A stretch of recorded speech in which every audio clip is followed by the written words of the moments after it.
مرضات الله فسوف يؤتيه أجرا عظيما. ومن يشاقق الرسول من بعد ما تبين له الهدى ويتبع غير سبيل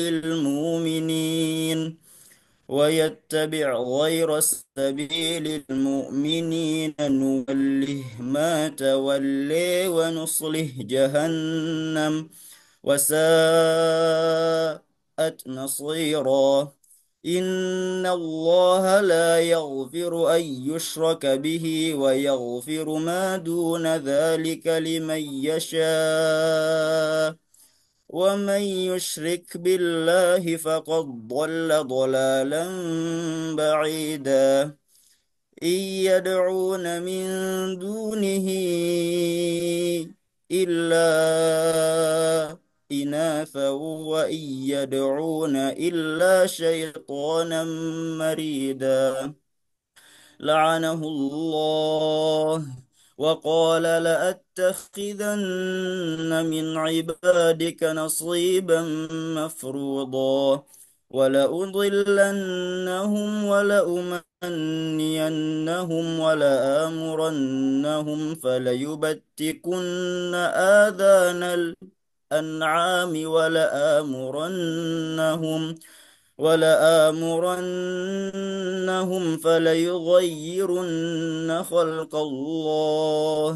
ومن يتخذ الشيطان وليا من دون الله فقد خسر خسرانا مبينا. يعدهم ويمنيهم وما يعدهم الشيطان إلا غرورا. أولئك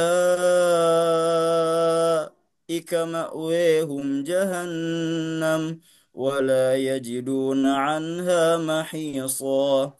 والذين آمنوا وعملوا الصالحات سندخلهم جنات تجري من تحتها الأنهار خالدين فيها أبدا. وعد الله حقا ومن أصدق من الله قيلا. Sekian, Assalamualaikum warahmatullahi wabarakatuh. Waalaikumsalam warahmatullahi wabarakatuh. Jazakallah khairan pada Kak Fainal Juni Harian. Salah satu beliau ini salah satu peserta romantis ya, umroh gratis ya, hadiah dari Allah melalui Pentur Lombok ya. Barakallahu fiik, Ustaz. Baik, teman-teman sekalian, sudah siap ya? Kita akan lanjut ke acara inti kita. Insya Allah nanti setelah acara inti ada diskusi dan pembagian THR dari Pentur ya bagi yang beruntung. Kita bisa mulai, saat. Iya, boleh silakan. Baik, teman-teman sekalian, sekali lagi silakan disiapkan alat tulisnya karena materi inti ya akan segera kita mulai yang akan diisi oleh guru kita Ustadz Purni Susanto MED, meskipun dengan kesibukan beliau di pekerjaan di keluarga, tapi kontribusi beliau dalam dakwah mobil khusus Quran eh, itu sangat luar biasa ya dengan salah satu yayasan beliau Alif Lam Mim. Baik, teman-teman sekalian, langsung saja kita mulai. Kita serahkan sepenuhnya kepada guru kita, pada Ustadz Purni Susanto. Kami persilakan.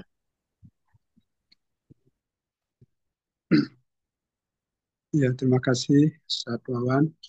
Bismillahirrahmanirrahim. Assalamualaikum warahmatullahi wabarakatuh. Waalaikumsalam. Innal hamdalillah nahmaduhu wa nasta'inuhu wa nastaghfiruh wa na'udzu billahi min shururi anfusina wa min sayyiati a'malina. May yahdihillahu fala mudilla lahu wa may yudlilhu fala hadiya lahu. Asyhadu an la ilaha illallah wa asyhadu anna Muhammadan abduhu wa rasuluh la nabiyya ba'dah. Iwatal iman rahimakumullah, rekan-rekan sekalian, semoga Allah memberikan kebaikan, memberikan banyak keberkahan, melimpahkan eh, pahalanya, dan juga memberikan keberkahan-keberkahan yang banyak pada kehidupan kita, dan kita mendapatkan keberkahan itu di bulan suci Ramadan ini. Alhamdulillah segala puji bagi Allah atas segala nikmatnya, segala karunia-Nya, sehingga Alhamdulillah pada hari yang mulia ini, ya di bulan suci Ramadan ini, Alhamdulillah setelah kita melaksanakan ibadah di bulan ini, maka kita sudah berada di 10 hari terakhir di bulan suci Ramadan, dan kita tidak terasa sudah berada di ujungnya. Dan para ulama salafus soleh biasanya di bulan-bulan di hari-hari terakhir Ramadan ini mereka semakin eh, mengkencangkan, semakin mengeraskan ibadah-ibadah mereka, semakin memperbanyak tilawatil Quran mereka, makin memperbanyak zikir-zikir mereka. Bahkan ulama-ulama besar ya dari kalangan ulama salafus soleh seperti Imam Syafi'i, ya beliau ya mengkhususkan hari-harinya untuk membaca Al-Quran. Tidak kemudian mengajarkan ilmu, tidak kemudian berdakwah, tidak kemudian menulis sebagaimana kebiasaan beliau, ya menulis begitu banyak ilmu yang dibukukan dan bisa kita baca hingga hari ini. Tetapi di bulan suci Ramadan, ya riwayat yang sahih menjelaskan bahwa Imam Syafi'i rahimahullah, beliau ya menghabiskan waktunya ya sehari semalam di bulan suci Ramadan itu dengan membaca Al-Quran. Ya siangnya, ya pada siang hari Ramadan beliau menyelesaikan 30 juz, ya membacanya. Kemudian pada malam hari beliau juga menyelesaikan 30 juz dalam membaca Al-Quran. Maka pertanyaan kita, ya, kita sebagai umat Islam, ya, sebagai hamba Allah, sudah berapa juz Al-Quran yang sudah bisa kita baca di bulan suci ini, dan apakah kita sudah menghatamkannya, menyelesaikannya. Para ulama menyebutkan bahwa makruh bagi seorang muslim untuk tidak menghatamkan, untuk tidak menyelesaikan tilawah Al-Qur'annya, ya 30 juz tersebut di dalam bulan suci Ramadan ini. Jadi batal iman rahimahullah, mudah-mudahan ya kita masih ada waktu kurang lebih 3 atau 4 hari ini. Kalau sekiranya kita masih ada hutang, bacaan Al-Quran kita belum selesai, maka kita masih ada waktu ya. Kalau misalnya kita kebut ya dalam waktu 3 hari ini, insya Allah ya kalau kita benar-benar fokus, tinggalkan pekerjaan yang lain demi ibadah ini, insya Allah 30 juz Al-Quran bisa kita selesaikan dalam waktu tiga hari, insya Allah ya. 10 juz bisa kita selesaikan di hari pertama, 10 juz kedua kita bisa selesaikan di hari kedua, dan 10 juz yang ketiga insya Allah bisa kita selesaikan di hari ketiga. Insya Allah bisa ya, siangnya mungkin 5 juz, malamnya insya Allah bisa 5 juz. Saya yakin kalau 10 juz dalam sehari, kalau kita benar-benar fokus, insya Allah bisa kita selesaikan. Ini terutama bagi kita yang masih ada tunggakan dalam baca Al-Quran. Maka berbahagialah, iwafillah, ya, rekan-rekan sekalian, kalau misalnya hari ini kita sudah mengkhatamkan bacaan Quran kita, maka kita tinggal melanjutkan dengan meningkatkan kualitas ataupun kuantitasnya. Imam Syafi'i yang membaca Al-Quran dengan di samping memperhatikan kualitas bacaan, beliau juga sangat memperhatikan kuantitas. Karena membaca Al-Quran di bulan suci Ramadan dikecualikan bila dibandingkan dengan di bulan-bulan yang lainnya. Kalau di bulan yang lainnya, dimakruhkan kita membaca Al-Quran melebihi kapasitas kita, ya, karena dikhawatirkan kita tidak melakukan tadabbur, tidak melakukan perenungan terhadap ayat-ayat suci dan maknanya. Maka di bulan suci Ramadan adalah bulan di mana kita mendulang, adalah bulan di mana kita melakukan investasi sebanyak-banyaknya. Maka bacalah Al-Quran sebanyak-banyaknya, ya, dalam hal kuantitas silakan sebanyak-banyak yang sanggup kita lakukan. Maka kalau kita bisa menyelesaikan 10 juz per hari, insya Allah barangkali mungkin kita bisa khatam ya 10 kali di bulan suci Ramadan. Ya minimal ya rekan-rekan sekalian, minimal 1 kali lah ya. Jangan sampai kita tidak mengkhatamkan Al-Quran di bulan suci ini. Minimal 30 juz itu kita selesaikan satu kali, ya, agar kita tidak disebutkan oleh ulama tadi sebagai orang yang, ya, kategori, ya, golongan orang-orang yang masuk dalam kategori makruh. Jangan sampai kemudian kita eh, apa menjadi bagian dari orang yang lalai terhadap kita berbuat dosa.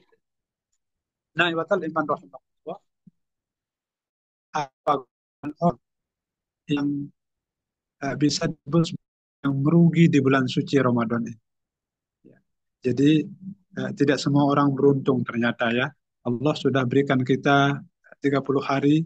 Para ulama kalau dulu mereka meninggalkan bulan suci Ramadan, maka mereka selama 6 bulan, selama 5 bulan atau 6 bulan melakukan mutabaah, melakukan evaluasi apa kekurangan yang mereka lakukan selama bulan suci Ramadan. Setelah 6 bulan, maka mereka kemudian melakukan persiapan 6 bulan berikutnya untuk menghadapi bulan suci Ramadan.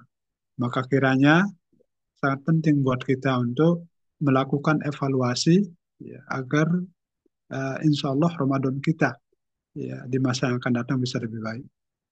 Maka pertanyaannya, kalau tahun ini Allah berikan kita keberkahan Ramadan, Allah berikan kita kesempatan, ya, untuk mendulang pahala sebanyak-banyaknya di bulan suci Ramadan. Lalu bulan Ramadan manakah yang akan bisa mengubah hidup kita? Jangan sampai kemudian Ramadan datang, Ramadan berikutnya datang, Ramadan berikutnya datang, tidak ada satupun dari sekian Ramadan tersebut bisa mengubah hidup kita, bisa membuat kita melakukan transformasi, ya, bisa membuat kita lebih dekat pada Allah, bisa membuat kita menjadi dekat pada Allah, bisa membuat kita semakin mencintai Allah. Nah, iwatal iman rahimakumullah, manusia Allah berikan hati, dan hati itulah yang berbicara, ya. Eh, kita tidak mungkin, ya, bisa tiba-tiba menjadi orang yang alim, tiba-tiba menjadi orang yang soleh. Tidak mungkin. Kita butuh proses, kita butuh waktu. Nah, iwatal iman rahimakumullah, saya sedikit, ya, pengalaman spiritual saya dulu ketika saya memutuskan diri saya untuk belajar Al-Quran. Itu tidak serta-merta, ya, terapi itu dimulai dari bulan suci Ramadan. Pada suatu hari saya berkesempatan untuk sholat maghrib di sebuah masjid yang ternyata di situ imamnya membaca Al-Quran, membuat hati saya begitu tersentuh, ya. Beliau baru membaca surat Al-Fatihah, hati saya begitu bergetar, ya. Karena selama ini saya merasa bahwa saya begitu banyak disibukkan dengan dunia, begitu banyak disibukkan dengan urusan-urusan yang remeh-temeh. Tiba-tiba saat itu saya menjadi sesuatu yang tidak ada apa-apanya, begitu banyak yang menyia-nyiakan waktu. Maka saat itu kemudian saya mulai mencintai orang yang membaca Al-Quran tadi. Jadi baru mencintai orangnya, yang mencintai orang yang baca Quran tadi sungguh luar biasa, bisa menyentuh hati saya, bisa membuat saya merinding bahkan menangis selama saya sholat maghrib waktu itu. Dan sampai pada akhirnya, walaupun saat itu juga saya berniat ingin belajar Al-Quran, tapi ternyata tidak serta-merta untuk saat itu juga kita belajar. Karena dunia memang menyibukkan kita. Nah, tapi qadarullah, ternyata Allah memang takdirkan saya untuk bisa belajar setelah beberapa tahun, kurang lebih 5 tahun setelah itu, karena harus terputus dengan studi kami di luar negeri. Dan ternyata Allah takdirkan saya belajar pada orang yang dulu membuat saya menangis pada saat sholat maghrib. Ya. Beliau adalah Ustadz Fathul Aziz Solawat. Kita doakan, ini guru kami, beliau sudah wafat. Beliau adalah murid angkatan pertama di Pondok Pesantren Al-Ajiziyah. Dan namanya sama dengan pimpinan Pondok Pesantren Al-Ajiziyah yang sekarang, Tuan Guru Haji Fathul Aziz, tapi bedanya di ujungnya. Kalau pimpinan Pondok Al-Ajiziyah namanya Tuan Guru Haji Mustafa, Tuan Guru Haji Fathul Aziz Mustafa. Kalau beliau ini namanya Ustadz Haji Fathul Aziz Solawat. Jadi beda nama orang tua, ya, namanya sama-sama tetapi beliau adalah alumni pertama dari Pondok Pesantren Al-Ajiziyah yang kemudian mewakafkan dirinya untuk Al-Quran. Maka kami alhamdulillah mendapatkan kesempatan untuk berguru di situ dan menimba ilmu. Nah, iwatal iman rahimakumullah, mana ciri orang-orang yang merugi? Para ulama menyebutkan ada 5 golongan orang yang merugi ketika ia mendapatkan bulan suci Ramadan. Ya, yang pertama adalah mereka yang menganggap bulan suci Ramadan adalah bulan yang biasa-biasa, tidak ada istimewa. Jadi orang ini menganggap bahwa Ramadan tidak ada apa-apanya bila dibandingkan dengan Ramadan yang lain. Maka akan sangat berbeda apabila kita menganggap bulan ini adalah bulan yang biasa. Apalagi kalau terbersit di hati kita, ya, ada rasa tidak suka dengan Ramadan, lantaran kita terbatas untuk melakukan hal-hal yang bersifat duniawi. Nanti kalau Ramadan datang, saya nggak bisa makan siang lagi. Nanti kalau Ramadan datang, saya nggak bisa kerja lagi. Nanti kalau Ramadan datang, saya tidak bisa begini dan begitu. Maka kalau dalam hati kita timbul perasaan tidak suka dengan Ramadan, maka ya Allah, ya itu adalah sebuah musibah. Jangan sampai ada pada diri kita rasa tidak suka dengan Ramadan. Bahkan jangankan tidak suka, rasa flat saja, menganggap Ramadan biasa-biasa saja dibandingkan dengan bulan yang lain, itu termasuk ciri-ciri kita dalam golongan orang yang merugi di bulan suci Ramadan. Nah, dalam sebuah hadis yang diriwayatkan oleh Imam At-Tirmidzi, Rasulullah Shallallahu Alaihi Wasallam menyebutkan, ya, rogi ba'an rojulin dakhala alaihi Ramadan summan salaho, ya, qabla ayyughfarolah. Barang siapa, ya, celaka orang-orang yang berjumpa dengan Ramadan, datang padanya bulan suci Ramadan, lalu kemudian sampai ujung Ramadan Allah belum memberikan maaf, Allah belum mengampuni dosa-dosanya, maka celaka sekali orang yang Allah sudah berikan 30 hari, waktu yang sangat panjang untuk memperbaiki diri, untuk bertaubat padanya, ya, untuk melakukan transformasi, mengubah dirinya untuk hijrah dan seterusnya. Tapi selama Ramadan dia tidak melakukan apa-apa, bahkan sampai Ramadan lewat, Allah belum berikan ampunan padanya. Maka ini adalah golongan orang-orang yang sangat celaka. Nah, yang kedua, iwatal iman rahimakumullah, ciri orang-orang atau golongan orang-orang yang merugi di bulan suci Ramadan ini adalah, ya, dia tiba-tiba berubah menjadi orang yang sangat baik, orang yang sangat alim. Tetapi di luar Ramadan dia kembali ke setelan pabriknya. Ya, maka para ulama menyebutkan kunu ramadaniyin wala kunu rabbaniyin wala takunu ramadaniyin. Ya, jadilah kalian, ya, ya, sebagai hamba-hamba yang rabbaniyin, sebagai hamba-hamba yang takut kepada Allah Subhanahu wa taala, hanya berserah diri pada Allah, wala takunu ramadaniyin, dan jangan jadi hamba Ramadan. Hamba Ramadan maksudnya hanya berbuat baik di bulan suci Ramadan, hanya sholat di bulan suci Ramadan, begitu Ramadan selesai dia tidak sholat lagi. Dia hanya melakukan kebaikan di bulan Ramadan, tapi kemudian di luar Ramadan dia kembali ke setelan awalnya, bebas melakukan dosa, melakukan maksiat, berbohong, bergibah, memfitnah, dan seterusnya. Maka golongan orang-orang seperti ini, ya, hanya taat di bulan suci Ramadan, hanya baik di bulan suci Ramadan, termasuk golongan orang-orang yang merugi. Kemudian berikutnya, ya, ya, termasuk golongan orang-orang yang bisa kita katakan merugi di bulan suci Ramadan adalah tidak memanfaatkan waktu di bulan suci Ramadan. Maka pada malam hari dia begadang, tapi begadang hanya, ya, untuk menghabiskan waktu. Ya, ini menjadi catatan kita. Ya, kami sering lewat malam hari mau berangkat sholat tarawih jam 2. Begitu banyak anak kita, begitu banyak adik-adik kita yang usia sekolah. Ya, di tengah jalan mereka main, ya selodoran, ya lalu kemudian menghambat perjalanan orang yang melintas di situ.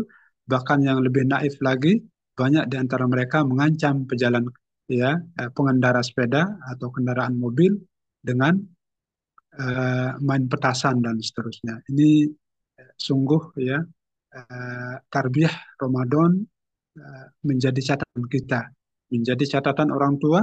Ya, padahal pemerintah sudah memberikan, ya, libur panjang. Yang maksudnya ini adalah libur panjang untuk diberikan kepada orang tua memanfaatkan Ramadan untuk mendidik anak kita. Karena pendidikan tidak akan bisa berhasil kalau hanya di lingkungan sekolah. Jadi di lingkungan pendidikan, ada sekolah, di lingkungan keluarga dan masyarakat, maka ini tiga circle ini, tiga bentuk ini, ya masyarakat, orang tua, dan juga sekolah harus saling bahu-membahu. Ketika anak-anak kita ada di sekolah, mereka dididik oleh gurunya, oleh sekolahnya, namun ketika mereka pulang di rumahnya, jangan sampai kemudian orang tua lepas kontrol, membiarkan anaknya bebas, ya tidak dikontrol, sehingga kemudian yang terjadi, ya justru ketika pemerintah memberikan libur panjang untuk membina anak-anak kita, maka yang terjadi adalah anak-anak kita justru kebablasan. Jangan sampai ini yang terjadi, ya. Tujuan pemerintah agar memperbaiki akhlak moral anak-anak kita, malah yang terjadi adalah sebaliknya, anak-anak kita, didik kita, ya, memanfaatkan waktu-waktunya di bulan suci Ramadan dengan sesuatu yang sia-sia. Malamnya begadang, lalu siang hari tidur, ya, dari pagi sampai sore, ya. Bahkan hanya sekedar untuk menunggu kapan tibanya berbuka. Maka ini yang sampai kita termasuk orang-orang seperti ini, karena ini adalah ciri dari orang-orang yang merugi di bulan suci Ramadan. Berikutnya, iwatal iman rahimakumullah, orang yang merugi di bulan suci Ramadan yaitu orang yang tetap melakukan dosa dan maksiat di bulan Ramadan. Ini iwatal iman rahimahullah, kita berdoa agar Allah jauhkan kita dari golongan orang-orang seperti ini, karena Rasulullah Shallallahu Alaihi Wasallam mengingatkan kita, kam min so'imin laisa lahu min siyamihi illal ju' wal atash. Berapa banyak orang-orang yang berpuasa, jadi dia berpuasa mendapatkan lapar, dia haus, dia tidak menggauli pasangannya di siang hari, dia lapar, dia haus, tetapi dia tidak mendapatkan pahala sedikit pun dari bulan suci Ramadan, illal ju' wal atas, kecuali haus dan dahaga. Jadi hanya dapat lapar, dapat haus, tapi tidak mendapatkan pahala, tidak mendapatkan tarbiyah, tidak mendapatkan pendidikan, tidak mendapatkan nilai-nilai Ramadan yang bisa dia terapkan di bulan Ramadan. Malah yang terjadi, ya, hanya lapar dan haus saja, dan dia tidak mendapatkan apapun dari situ. Bahkan pahala akhirat pun dia tidak mendapatkannya. Karenanya, iwatal iman rahimahullah, kita memperbanyak doa kepada Allah, ya Allahumma ij'alna man shoma ramadana imanan wahtisaba. Ya Allah, jadikanlah kami golongan orang-orang yang berpuasa Ramadan imanan wahtisaba, ya. Semoga kami berpuasa dengan penuh keimanan dan juga berharap pahalanya Allah Subhanahu wa taala. Nah, iwatal iman rahimakumullah, maka, ya, jangan sampai kemudian yang terjadi kita menghabiskan waktu, apalagi menghabiskan waktu untuk berbuat dosa di bulan suci Ramadan, ya. Karena itu akan sangat merugikan diri kita, tidak hanya di dunia tapi juga di akhirat. Para ahli hikmah, ya, bahkan sebagian mengatakan ini adalah hadis, mereka mengatakan fattaku syahr Ramadan fa innal hasanat tudha'afu fih. Takutlah kalian di bulan suci Ramadan, karena sesungguhnya pahala-pahala kebaikan dilipat gandakan. Wa kadzalika sayyi'at, dan juga, ya, dosa orang yang berbuat maksiat di bulan Ramadan juga dilipat gandakan. Karenanya iwatal iman rahimakumullah, marilah kita berlomba dengan waktu kita, memperbanyak, ya, amal soleh kita, memperbanyak kebaikan kita, agar di bulan suci Ramadan ini kita mendapatkan pahala yang sebanyak-banyaknya, mendapatkan bekal yang sebanyak-banyaknya, dan yang lebih penting lagi adalah kita menciptakan kondisi, menciptakan uh, pendidikan kebiasaan yang baik, ya, tarbiyah dalam diri kita agar kemudian ya di bulan suci Ramadan, di luar bulan suci Ramadan kita bisa berbuat lebih baik. Iwatal iman rahimakumullah. Jadi itulah beberapa uh, ya, ciri atau beberapa kelompok orang yang merugi mendapatkan Ramadan, bahkan sampai Ramadan lewat dia tidak mendapatkan apa-apa. Karena itu iwatal iman rahimakumullah, sekali lagi kita masih ada waktu 3 hari. Mari manfaatkan waktu ini dengan sebaik-baiknya dengan tilawat Al-Quran, lalu memperbanyak istighfar, ya, memperbaiki diri kita, ya, memperbaiki sholat kita, memperbaiki ibadah-ibadah kita yang lainnya. Eh, Rasulullah Shallallahu Alaihi Wasallam menyebutkan, innamal a'malu bi khawatimiha. Sesungguhnya amal seseorang itu dilihat dari akhirnya. Ya, jadi kalau di awal Ramadan barangkali tilawah kita kurang, bacaan Quran kita mungkin masih tambal sulam, maka harapannya di beberapa hari terakhir Ramadan ini kita bisa memperbaiki diri kita sehingga kemudian hasilnya, ya, hasilnya kita keluar dari Ramadan ini dengan tilawah yang kencang, dengan apabila perlu kita juga bisa menyelesaikan tilawah kita yang lebih baik. Ingat ibatal iman rahimahullah, ya, kuda pacuan saja, ya, Ibnu Rajab menyebutkan, kuda pacuan saja, binatang saja, ketika mereka berpacu dan berada hendak sampai pada garis finish, mereka mengencangkan langkahnya, mempercepat langkahnya agar mereka termasuk orang-orang sukses dalam perlombaan kuda pacuan tersebut. Kuda saja yang binatang ya, bisa melakukan sesuatu, apalagi manusia yang diberikan akal, diberikan pikiran, diberikan targhib dan tarhib, ya, untuk apa? Agar ia bisa berbuat lebih baik. Nah, iwatal iman rahimahullah, pertanyaan yang barangkali perlu kita jawab bersama, dan ini menjadi renungan bersama, ya. Jadi bukan tugas saya sendiri sebagai pengantar materi pada pagi hari ini, tapi ini adalah pertanyaan yang disampaikan oleh panitia, ya, masih adakah Al-Quran di hati kita pasca Ramadan? Ini pertanyaan yang sangat sulit, ya. Saya sudah merenungkannya berkali-kali. Saya mencoba untuk eh, mencoba eh, memikirkan, ya. Masya Allah, ya, ini adalah sesuatu yang sangat berat, yang barangkali iwatal iman rahimahullah, ya, saya sendiri merasa tidak sanggup, ya. Saya merasa tidak sanggup untuk melalui, ya, atau apalagi bisa menjawab pertanyaan, masih adakah Al-Quran di hati kita pasca Ramadan? Karena ini adalah pertanyaan yang sangat sulit, yang sangat berat.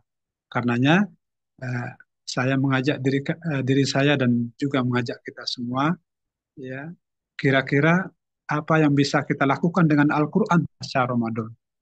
Jangan sampai kemudian Ramadan berlalu begitu saja, kemudian kita tidak mendapatkan manfaatnya sedikit pun dari Al-Quran itu sendiri. Maka iwatal iman rahimakumullah, ya, untuk memulai menjawab pertanyaan ini dan nanti kita bisa diskusikan bersama. Nah, ada beberapa hal mungkin yang bisa kita paparkan di sini. Yang pertama, ya, bahwa Al-Quran adalah uh, sesuatu yang Allah kirimkan kepada hambanya, sesuatu yang Allah kirimkan kepada manusia ini untuk diangkat derajatnya. Bayangkan, ya, apapun yang berkaitan dengan Al-Quran semuanya mulia. Kita lihat dari Jibril, ya. Malaikat Jibril adalah malaikat yang mulia, bahkan menjadi, ya, Sayyidul Malaikah, menjadi malaikat yang paling mulia, pemimpin para malaikat. Dan dialah satu-satunya yang Allah izinkan untuk membaca Al-Quran. Coba, ya, teman-teman, rekan-rekan sekalian, ya, cari, ya, riwayat yang berbicara, yang menyebutkan apakah boleh nggak Al-Quran dibaca oleh malaikat. Ternyata jawabannya adalah tidak boleh, tidak diizinkan. Seluruh malaikat yang Allah ciptakan tidak diizinkan oleh Allah untuk membaca Al-Quran. kecuali kecuali satu malaikat, yaitu malaikat Jibril yang memang ditugaskan oleh Allah untuk membawa wahyu tersebut kepada Rasulullah Shallallahu Alaihi Wasallam, dan dialah menjadi malaikat yang paling mulia. Dialah adalah Sayyidul Malaika. Maka itulah sebabnya Iwatal Iman rahimahullah, ketika seseorang membaca Al-Quran, malaikat menjadi sangat iri. Dalam sebuah hadis disebutkan, ketika seseorang baca Al-Quran, maka malaikat berdatangan pada orang tersebut. Dia mendekat, ya semakin mendekatkan. Semakin orang itu membaca Quran, maka malaikatnya semakin mendekat, semakin mendekat. Bahkan konon malaikat ini, ya, sampai kemudian ikut nimbrung dalam dalam bacaan seorang, bahkan sampai ikut menelan ludah ya, orang-orang yang baca Quran, karena dia tidak diizinkan untuk membaca Quran, maka dia menelan ludah ya orang baca Quran, karena saking kagumnya, saking dia muliakan orang yang membaca Al-Quran tersebut. Ya, Eh, ketika seseorang baca Al-Quran di rumahnya, maka para malaikat atau penduduk langit itu melihat dunia. Ketika mereka mengarahkan pandangan mereka ke dunia, mereka melihat rumah-rumah yang di situ orang baca Quran mengeluarkan cahaya. Sebagaimana kita kalau keluar di malam hari, kita bisa melihat bintang-bintang yang terang benderang, yang sinarnya ada yang terang, ada juga yang redup, ada juga yang sedang, dan seterusnya. Jadi kita bisa melihat bintang-bintang yang ada di langit dengan sangat jelas. Maka seperti itulah para malaikat bisa melihat rumah-rumah orang-orang beriman yang di situ dibacakan Al-Quran. Maka sangat merugi kiranya kalau rumah kita tidak jadikan sebagai tempat untuk membaca Al-Quran. Para ulama salafus soleh dulu, konon ada seorang ulama yang ketika dia datang bertamu kepada saudaranya, pada temannya yang juga seorang ulama, uh, ulama ini beliau tidak berani tidur pada malam hari. Kenapa? Karena beliau melihat ada mushaf Al-Quran tergeletak di rumah beliau. Jadi mushaf saja yang tergeletak, yang ditaruh di rumah seseorang, menyebabkan beliau tidak berani tidur. Kenapa? Karena jika beliau tidur, itu artinya bahwa beliau akan batal wudhunya. Dan beliau khawatir kalau dalam keadaan batal wudhunya, maka dia bersama Al-Quran di situ. Nah, dia merasa bahwa rumah tersebut adalah tempat yang suci, menjadi seolah-olah rumah itu adalah Al-Quran juga, karena di situ ada mushaf Al-Quran. Maka begitulah ya, ulama menghargai atau mengagungkan Al-Quran, ya, sampai tidak berani tidur karena khawatir dia menyentuh atau bersatu dengan rumah di mana di situ ada Al-Quran. Maka ibatal iman rahimakumullah, ya, seseorang yang membaca Al-Quran, ya, itu Rasulullah Shallallahu Alaihi Wasallam gambarkan adalah seorang mukmin yang mirip seperti utrujah. Jadi masalul mukmin allazi yaqra'ul Quran masalul utrujah. Ya, utrujah, ya. Perumpamaan orang mukmin yang membaca Al-Quran itu persis seperti buah utrujah. Rihuha thayyib wa ta'muha thayyib. Baunya sangat baik, baunya sangat harum, wa ta'muha, dan rasanya juga sangat sangat enak. Nah, apa ya contoh? Barangkali mungkin utrujah ini mirip seperti buah durian, ya. Buah durian ini dari jarak 100 meter saja baunya sangat harum, ya, wangi gitu ya, sangat enak. Tapi ini terutama bagi yang suka durian ya, sebab ada juga teman-teman yang tidak suka durian. Nah, rata-rata durian disukai oleh orang. Kenapa? Karena dari jarak yang sangat jauh sudah tercium baunya yang sangat enak. Begitu orang memakan durian, ternyata enak juga. Jadi tidak hanya baunya yang harum, tapi juga rasanya juga sangat sangat enak. Begitulah perumpamaan orang beriman yang membaca Al-Quran, baunya dari jauh sudah tercium sebagai orang yang baik, di dalam isinya juga sangat sangat baik. Kemudian ada juga saudara-saudara kita yang beriman tapi tidak membaca Quran. Ya, maka perumpamannya adalah seperti perumpamaan tamar, perumpamaan buah kurma. Ya. Masalul mu'min allazi la yaqra'ul Qur'an masalul masalut tamrah. Ya. Perumpamaan orang mukmin yang dia seorang mukmin gelarnya, dia memang betul seorang mukmin, tapi dia tidak membaca Al-Quran. Sehari tidak baca Quran, maka hari itu dia adalah seorang yang mirip seperti buah kurma, ya, tamroh, ya, la rihu, la rihalaha, baunya tidak enak, ya, wa tu'muha hulbun, tetapi rasanya sangat sangat enak. Maksudnya dia tidak ada bau, ya, dia tidak wangi, dia tidak tercium kurma dari jauh, dia tidak ada baunya, ya, tidak ada wanginya, tidak ada aromanya. Ya. Tetapi ketika dimakan, masya Allah, kurma itu sangat sangat enak, banyak memberikan manfaat. Maka tentu harapannya adalah kita menjadi seorang mukmin yang kategori pertama, eh, dari jauh kita sudah tercium bau wangi kita karena bacaan Quran kita, dan ketika kita sudah ada di situ, kita juga termasuk orang yang enak, ya, enak buahnya disebabkan karena bacaan Quran kita. Nah, ikhwatal iman rahimakumullah, itu yang pertama, ya, Allah mengangkat derajat orang yang membaca Al-Quran dengan derajat yang tinggi, dan juga berikan kedudukan yang tinggi tidak hanya di dunia tapi juga di akhirat. Nah, yang kedua, ikhwatal iman rahimakumullah, Al-Quran juga hadir untuk memberikan syafaat kepada para ahlinya atau mereka yang disebut dengan lisohibihi atau sahabat-sahabat Al-Quran.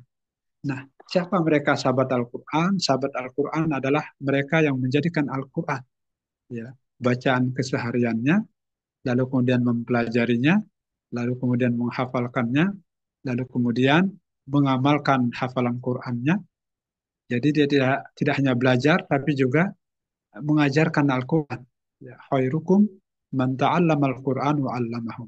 Yang paling baik di antara kalian adalah kalian yang mau belajar Al-Quran, lalu setelah kalian belajar, wa 'allamahu, kalian juga mengajarkannya. Jadi ini adalah dua hal yang paralel sifatnya, yaitu yang pertama dia tidak hanya belajar untuk dirinya, tapi juga berniat belajar itu dalam rangka untuk mengajarkan Al-Quran, mengajarkannya kepada siapa saja. Nah, watal iman rahimahullah, bayangkan apabila satu huruf Al-Quran kita ajarkan pada orang lain, lalu kemudian orang lain tersebut mengajarkan Al-Quran yang sudah dia dapatkan dari kita, maka kita tidak hanya mendapatkan satu pahala dari orang yang sudah kita ajarkan, tapi kita juga mendapatkan pahala dari orang yang diajarkan oleh orang yang telah kita ajarkan. Ya, jadi si A belajar ke kita, belajar Al-Quran, maka orang yang si A ini yang sudah belajar ke kita ini mengajarkannya pada 5 orang, maka kita mendapatkan pahala dari 6 orang. Pertama dari orang yang sudah kita ajarkan, kemudian yang kedua dari pahala 5 orang yang telah diajarkan oleh orang yang telah kita ajarkan. Jadi kayak multi level marketing, MLM, ya. Jadi nanti yang 5 orang lagi dia mengajarkan Al-Quran lagi kepada rekan-rekannya, kepada temannya, kepada tangganya dan seterusnya. Ya, 5 orang ini mengajarkan 15 orang lagi. Masya Allah, kita pun mendapatkan pahala dari orang pertama yang sudah kita ajarkan, lalu mendapatkan pahala dari 5 orang yang diajarkan oleh orang kita ajarkan, lalu mendapatkan pahala lagi dari 15 orang yang diajarkan oleh orang yang diajarkan oleh orang yang diajarkan, yang telah kita ajarkan. Jadi semakin ke sana, rekan-rekan sekalian, semakin banyak pahala kita. Nah, ini kalau apa para ulama menyebutkan ini istilahnya pahala jariyah. Tidur-tidur, bangun-bangun kita mendapatkan transferan masuk ke rekening kita. Ya Ustaz Wawan, bahagia sekali kita gitu kan. Bangun tidur, ya tidur siang gitu ya. Tiba-tiba kita mendapatkan report, mendapatkan WA dari seorang, saya sudah transfer 50 juta gitu kan. Baru bangun tidur ya, masih belum cuci muka gitu ya. Betapa bahagianya kita bangun tidur kita sudah mendapatkan transferan dari seorang. Maka begitu juga dengan dosa jariah, ya. Kalau pahala jariah tadi didapatkan oleh orang yang tadi, ya, orang kita lagi tidur, kemudian di mana gitu ya, Di Australia sana ada mantan, bukan mantan, ada murid kita yang dulu pernah belajar sama kita, lalu kemudian dia mengajarkan Al-Quran kepada teman-temannya di Australia, maka pahalanya dia juga kita dapatkan di sini. Ya, padahal kita tidak ngapa-ngapain di sini, bangun tidur kita sudah mendapatkan transferan pahala. Maka iwatal iman rahimakumullah begitulah ya, pentingnya mengajarkan Al-Quran. Insya Allah pahalanya akan berlipat ganda. Ya, semakin banyak orang yang belajar Al-Quran, ya, maka semakin besar pahala pula yang kita dapatkan. Maka yang kedua, iwatal iman rahimakumullah, Al-Quran akan datang memberikan syafaat kepada orang yang membacanya, orang yang mengajarkannya. Jadi itu disebut dengan sohibul Quran. Jadi yang belajar Quran itu namanya sohibul Quran. Yang mengajar Al-Quran juga sohibul Quran. Yang membaca Al-Quran juga sohibul Quran. Yang menghafal Quran, insya Allah sohibul Quran. Yang mengamalkan apa yang sudah dia dapatkan, ya, dihafal satu juz lalu dijadikan satu juz tersebut sebagai wiridnya, sebagai bacaan Al-Qur'annya, itu namanya mengamalkan. Jadi eh, tidak hanya sekedar menghafal Al-Qur'an, tapi juga mengamalkan apa yang sudah dihafalkan. Mengamalkannya di mana? Membacanya, menjadikannya wirid, baik membacanya di dalam sholat ataupun membacanya di luar sholat. Maka orang yang mengamalkan Al-Quran, baca Al-Quran ini disebut dengan sahibul Quran. Dan yang paling baik tentunya, ikhwatal iman rahimakumullah, tidak hanya sekedar membaca Al-Quran, tapi juga mendakwahkan isi Al-Quran. Inilah kategori tertinggi.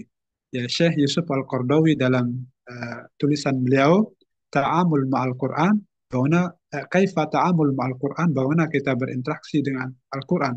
Ya, itu beliau menyebutkan bahwa salah satu tingkatan yang tertinggi dalam berinteraksi kita dengan Al-Quran yaitu dengan mendakwahkan isi dari Al-Quran itu sendiri. Jadi tidak hanya sekedar baca, menghafal, menjadikannya wirid harian di dalam ataupun di luar sholat, tapi yang paling pokok adalah bagaimana kita mendakwahkan Al-Quran itu sendiri, ya, mendakwahkan isinya.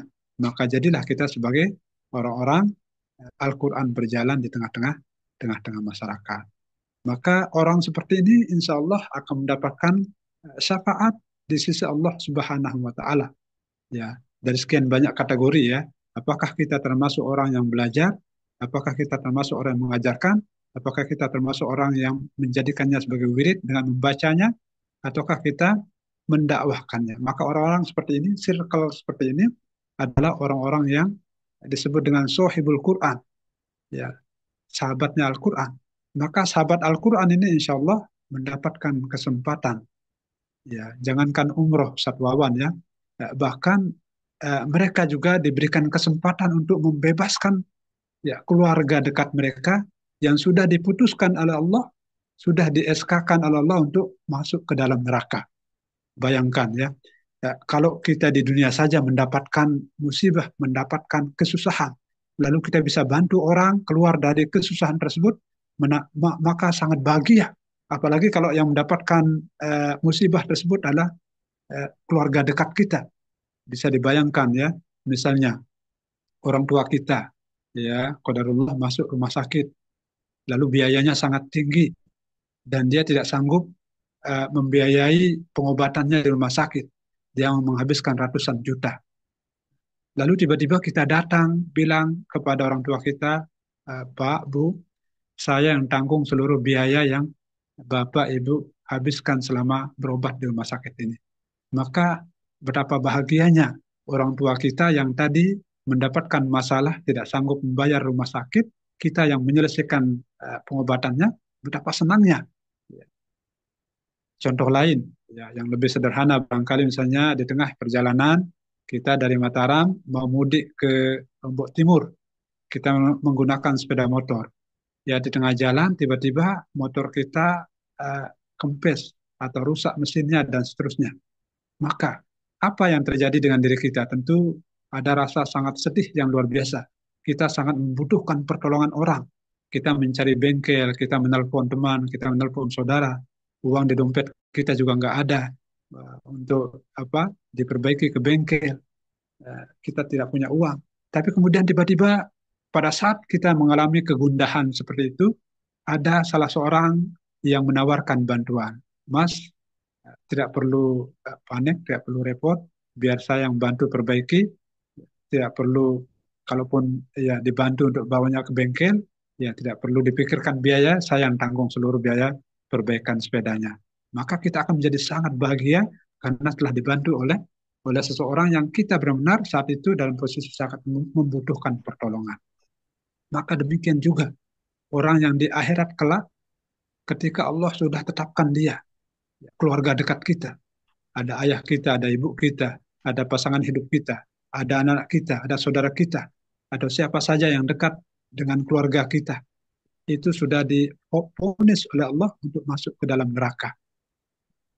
Sudah ditetapkan oleh Allah untuk masuk ke dalam neraka ini. Ya, bukan masih sidang pengadilannya Allah, tapi sudah ditetapkan di pengadilan Allah bahwa dia sudah masuk ke dalam neraka. Maka orang-orang seperti ini, kalau dia adalah sahibul Quran, dia adalah seorang yang dekat dengan Al-Quran, maka dia dipanggil. Lalu kemudian dia dipanggil untuk kemudian membebaskan. Oh, ini dulu ada anakmu yang dulu belajar Al-Quran. Oh, ini dia dulu. Ini ada anakmu dulu di dunia, dia mengajarkan Al-Quran, silakan. Ya.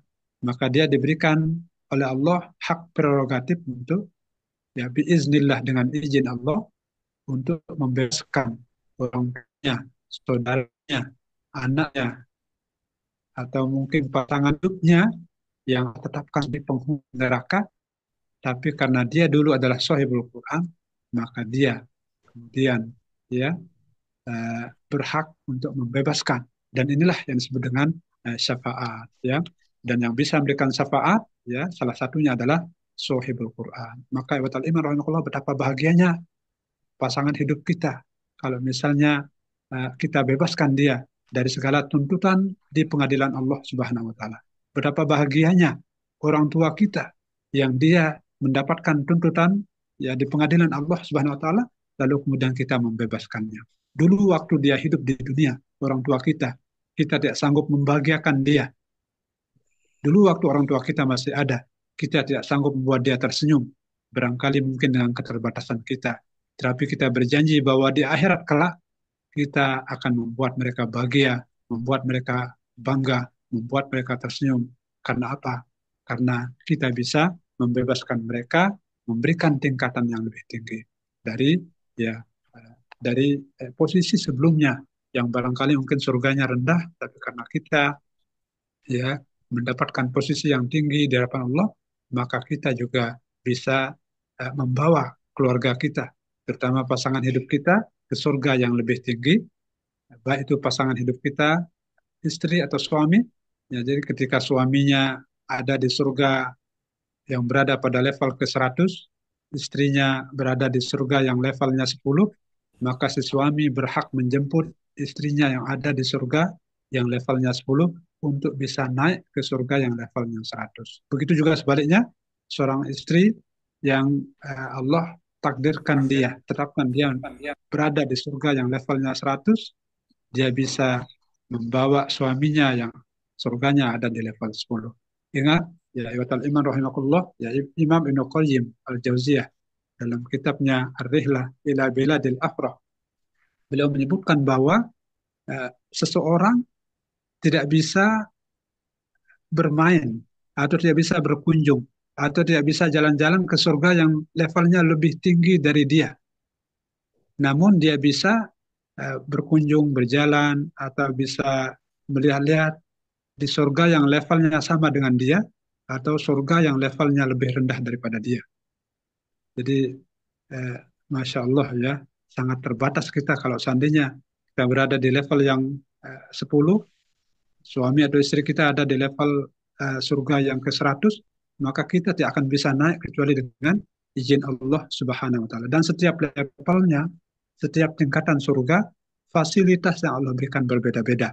Ya, setiap levelnya, tingkat kenikmatan yang Allah berikan pada penghuni surganya akan sangat jauh berbeda bila dibandingkan dengan level surga yang ada di bawahnya. Maka sekali lagi, ya sohibul Quran, mereka yang disebut dengan sahabat Al-Quran, ya bisa memberikan kebahagiaan kepada saudara-saudara dekatnya, yaitu dengan memberikan syafaat kepada mereka semua. Nah, karenanya iwatal iman rahimahullah, ini jadi motivasi kita semua. Mari kita mulai Ramadan kali ini, ya di sisa 3 hari yang uh, akan berakhir ini atau 4 hari ini, kita optimalkan dengan memperbanyak bacaan Al-Quran kita ikhlaskan diri kita, memperbanyak istighfar, dan juga semakin merenung, dan juga berjanji bila perlu kita catat besar-besar di buku agenda kita, bahwa mulai hari ini, mulai Ramadan kali ini, setelah keluar Ramadan, nantinya saya ingin belajar Al-Quran, saya ingin menghafal Al-Quran, lalu kemudian saya ingin menjadi bagian daripada Sohibul Quran. Nah, oleh karena itu, iwatal iman rahimahullah, mudah-mudahan ya, insya Allah apabila tekad dan niat kita sudah kuat, insya Allah Allah akan berikan jalan, Allah akan berikan sesuatu yang bisa membuat kita kuat tekadnya. Ya, nah dulu iwatal iman rahimahullah, rekan sekalian, sewaktu saya pulang dari Australia, baru menyelesaikan program master saya, ya kan eh, saya sebenarnya dulu ingin melanjutkan langsung kuliah di situ ya, tetapi karena saya merasa saya sanggup melakukannya, nilai saya bagus-bagus gitu ya, saya ingin langsung kuliah kuliah ke program doktor gitu ya. Tetapi karena ketentuan beasiswa kami adalah harus pulang dulu, maka kita nggak boleh tinggal di Australia. Maka saya pulang, tapi begitu saya pulang ke Indonesia, saya langsung mencari, ya hal pertama yang saya cari, bahkan saya belum sampai Lombok, masih di Jakarta. Saya langsung mencari tempat di mana saya bisa belajar Al-Quran. Saya ingin belajar Al-Quran, ingin serius. Jadi itu janji saya sejak saya masih ada di Australia.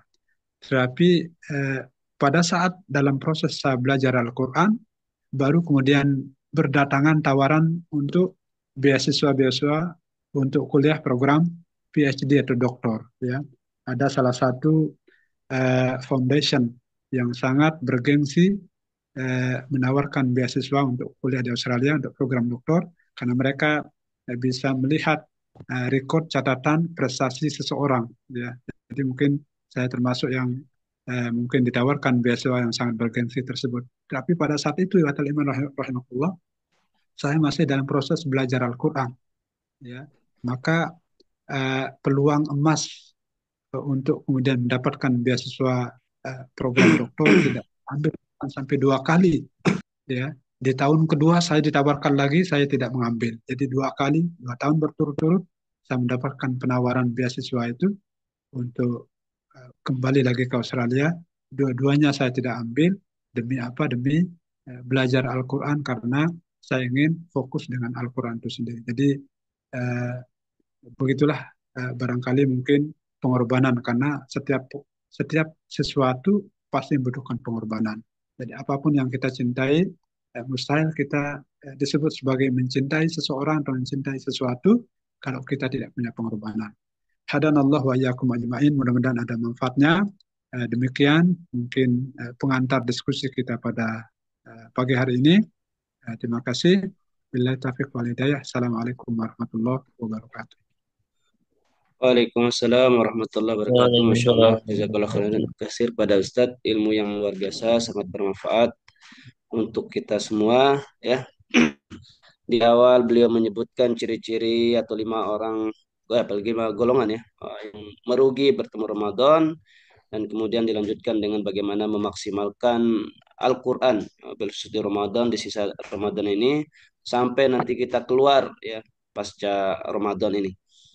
Baik, teman-teman sekalian, para sahabat Quran, sahabat Pintur yang ingin bertanya, kami persilahkan kita buka sesi diskusi untuk 3 penanya ya. Ya, 3 penanya. Ini sudah ada masuk lewat chat. Saya izin saja, bacakan ada Ya, 2 pertanyaan di kolom chat. ya, ya. Ya. Assalamualaikum Ustaz. Waalaikumsalam. Saya mau tanya, misalkan dulu pernah hafal beberapa juz, Nah, sekarang banyak yang sudah lupa bagaimana hukumnya. Nah, Langsung kita jawab atau gimana? atau saya bacakan yang kedua, Ustaz. Bisa disambung. Apakah ada amalan-amalan supaya anak-anak menjadi hafiz-hafizah?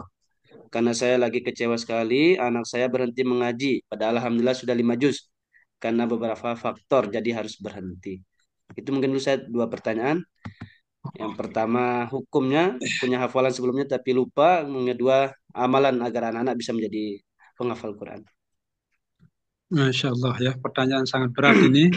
Eh, yang pertama, ini adalah salah satu ujian, salah satu cobaan bagi orang yang menghafal Quran. Ya, jadi eh, memang masya Allah gitu ya, orang untuk mendapatkan sesuatu yang mulia, mendapatkan mutiara begitu sulit perjuangannya. Ya, jadi yang pertama kita ingin menggapai apa yang disebut dengan menjadi seorang penghafal Quran. Di mana-mana kita bisa melihat ya pada berjamuran, pada tumbuh lembaga-lembaga di mana orang bisa belajar Al-Quran, bisa menjadi seorang hafiz Quran, hafizoh Al-Quran di situ.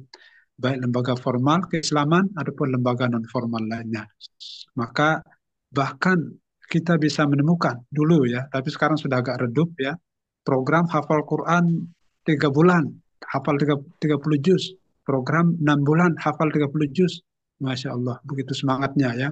Maka kami, di tempat kami belajar, kami selalu ingatkan teman-teman, mengingatkan para santri untuk tidak tertarik dengan program-program yang sangat bombastis, ya, ingin menghafal Al-Quran 30 juz dalam waktu 1-2 bulan bisa disebut dan mendapatkan predikat hafiz-hafizah. Ini sangat berbahaya karena jangka panjangnya orang yang seperti ini nanti justru akan menjadi bumerang buat dirinya. Ya, karenanya ya lebih baik kita punya hafalan 1 juz saja, tapi hafalan 1 juz tersebut bisa kita bisa kita amalkan, ya, bisa kita jadikan sebagai wirid harian. Kita baca pada saat sholat, kita baca di luar sholat, ya hafalan kita 1 juz, maka itulah justru yang jauh lebih baik, ya, daripada ibatul iman rahimahullah kita punya apa hafalan yang banyak, tapi kemudian kita lalaikan. Ya. Makanya eh, dalam sebuah hadis yang diriwayatkan oleh Jabir bin Abdullah, Rasulullah Shallallahu Alaihi Wasallam mengingatkan Al-Quran syafi'un musyaffa wa mahilun musaddaq. Al-Quran adalah pemberi syafaat yang diterima, artinya dengan dia memberi syafaat maka Allah menerima syafaatnya. Allah mengizinkan Al-Quran untuk memberikan syafaat. Wa mahilun musaddaq, dan Al-Quran juga penuntut yang diterima tuntutannya. Artinya apa? Artinya ketika Al-Quran menuntut kita kelak di akhirat, maka tuntutan Al-Quran itu juga diterima. Maka inilah bahayanya ya, di satu sisi Al-Quran ketika kita jadikan dia di depan kita, maka dia akan menuntun kita ke surga, ya, qadahu ilal jannah. Nah, kemudian ketika Al-Quran kita taruh di belakang kita, Al-Quran Al-Quran kita paksa untuk mengikuti hawa nafsu kita, maka itu adalah ya saqahu ilan nar, akan mendorong, akan menjerumuskan kita masuk ke dalam neraka. Nah, apa kaitannya dengan tadi kita yang sudah menghafal Quran lalu lupa? Eh, nah, Ibatal Imam rahimahullah, para ulama menyebutkan lupa itu ada dua macam. Ya, ada orang yang memang sengaja melupakan Al-Quran dengan tidak lagi membacanya, sengaja menjauhkannya, dan juga sengaja tidak lagi mau berinteraksi dengan Al-Quran. Ya. Kemudian yang kedua, ada memang lupa dengan kategori memang lupa yang manusiawi. Ya, kalau lupa manusiawi wajar ya, mungkin karena kecerdasan kita tidak secerdas orang lain, kita sering lupa. Ya, kita sudah berusaha ya memurojaah hafalan kita, tapi kita banyak lupa. Kan eh, ya itu biasa ya. Ada orang-orang yang Allah anugerahkan kekuatan ingatan yang luar biasa. Tapi ada juga orang-orang yang Allah anugerahkan ya kekuatan ingatannya biasa-biasa saja. Sehingga dia membutuhkan effort yang luar biasa. Bahkan ada juga orang yang sangat pelupa gitu ya. Barangkali mungkin kaitannya dengan kecerdasan ya. Ada yang sangat mudah sekali menghafal, ada yang mudah dan kuat hafalannya, ada yang dia mudah menghafal tapi tidak kuat hafalannya, ya mudah lupa juga. Ada juga yang sulit menghafal dan juga sulit mengulang. Masing-masing orang tentu Allah sudah karuniakan eh, masing-masing pahalanya, masing-masing kelebihannya. Maka eh, kita bisa timbang diri kita kalau kita berada pada posisi di mana kita lupa karena memang setelan pabrik kita mudah lupa, padahal kita sudah berusaha, maka insya Allah itu bukan termasuk lupa yang diancam. Tetapi kalau kita lupa pada Al-Quran karena sengaja. Jadi ini kata kuncinya, ingat ya teman-teman sekalian, melupakan Al-Quran, bukan lupa. Ya. Jadi sengaja kita melupakan Al-Quran, sengaja kita menjauhkannya, sengaja kita tidak lagi membacanya, sengaja kita tidak lagi memurojaah hafalannya, sengaja kita eh, padahal kita ada waktu, kita punya momen, kita punya banyak kesempatan untuk belajar, untuk memurojaah dan seterusnya, tapi sengaja kita biarkan dia lupa, sehingga dia benar-benar lupa dalam ingatan kita, maka inilah lupa yang diancam, karena kita dengan sengaja melupakannya. Nah, makanya ya kita dalam doa-doa diajarkan ya wazakirna min humanusina. Ya Allah, ingatkanlah saya dari lupa saya ketika saya lupa karena faktor faktor kurang cerdas atau faktor usia atau karena faktor lainnya. Jadi eh, doa Allah marhamna bil Quran waj'alhu lana imaman wa nuram wa hudan wa rahmah. Allah mazakkirna minhu ma nusina. Ya Allah, ingatkanlah saya ya, agar saya kuat ingatannya dalam Al-Quran ini, dalam hafalan Quran ini, jangan sampai saya lupa. Ya Allah berikan saya kekuatan untuk mengingat Al-Quran, bisa menghafalnya dari apa-apa yang menyebabkan saya lupa, bukan karena disengaja. Nah, jadi insya Allah begitu ya, untuk pertanyaan pertama, selama kita tidak sengaja melalaikan Al-Quran, tidak sengaja lupa karena faktor kita menjauhkan diri dari Al-Quran, insya Allah bukan lupa yang diancam, tapi itu adalah lupa yang manusiawi. Insya Allah itu tidak ada masalah. Nah, yang kita khawatirkan adalah kita dulu pernah dianugerahkan oleh Allah untuk eh, mengingat Al-Quran, menghafal Al-Quran, lalu kemudian dengan sengaja kita kemudian melalaikannya. Ini sangat sangat berbahaya. Ingat, iwatal iman rahimahullah, ingat saudara-saudaraku sekalian, ya memiliki hafalan itu sangat sulit, sangat berat pengorbanannya. Ya, saya merasakan, masya Allah, ya, kalau seandainya saya kuliah doktor, ya rekan-rekan sekalian mungkin 2 atau 3 doktor yang bisa saya selesaikan ketika saya berada dalam proses belajar Al-Quran tersebut. Jadi sekian tahun, ya, saya belajar di situ. Kalau seandainya saya kuliah, mungkin 2 doktor bisa saya raih dari proses belajar yang begitu intensif dan lamanya waktu yang saya butuhkan, itu saya bisa mendapatkan 2 gelar doktor sekaligus. Itu saking saking sulitnya mendapatkan uh, ilmu Al-Quran itu sendiri. Maka jangan sampai kemudian ilmu yang Allah berikan, titipkan pada kita, menyebabkan kita kemudian lalai, lupa, dan seterusnya. Ini yang pertama. Kemudian yang kedua tadi, Ustaz Wawan, uh, Amalan khusus tadi, anak-anak iya. menjadi hafiz. Oh, Masya Allah. Kiat-kiat khusus, ya. Amal-amal khusus atau kiat-kiat khusus bagaimana seseorang atau anak kita menjadi hafizoh. Masya Allah ya. Eh, jadi yang paling gampang tentu kalau kita tidak sanggup mendidik anak-anak kita menjadi hafizoh, tentu yang paling gampang adalah menitipkannya pada pendidikan. Ya, ada orang yang bisa mendidiknya, ada guru Al-Quran eh, yang bisa mengajarinya Al-Quran. Ya, kalau kita tidak sanggup, tentu yang paling bagus adalah kita sendiri orang tuanya yang mengajarkan anak kita, yang mendidik anak kita untuk menjadi seorang penghafal Quran minimal. Ini tolong diingat teman-teman, minimal eh, anak-anak kita belajar Al-Fatihah itu jangan sampai kemudian kita titipkan pada orang lain. Sebab pahala membaca Al-Fatihahnya yang dia baca sepanjang masa akan mengalir kepada orang lain. Maka sebaiknya bacaan Al-Fatihah, hafalan Al-Fatihahnya, kita orang tuanya yang mengajarkannya. Ya, ayo ini bagi teman-teman yang belum menikah, teman-teman yang masih bujang, ya, mohon dicatat. Ini Mas Penal tadi, Ustadz Penal, masih bujang antum atau gimana ya? Kalau masih bujang, ya, tolong dicatat kita bahwa minimal, ya, Al-Fatihah tersebut kita sendiri yang mengajarkan pada anak-anak kita.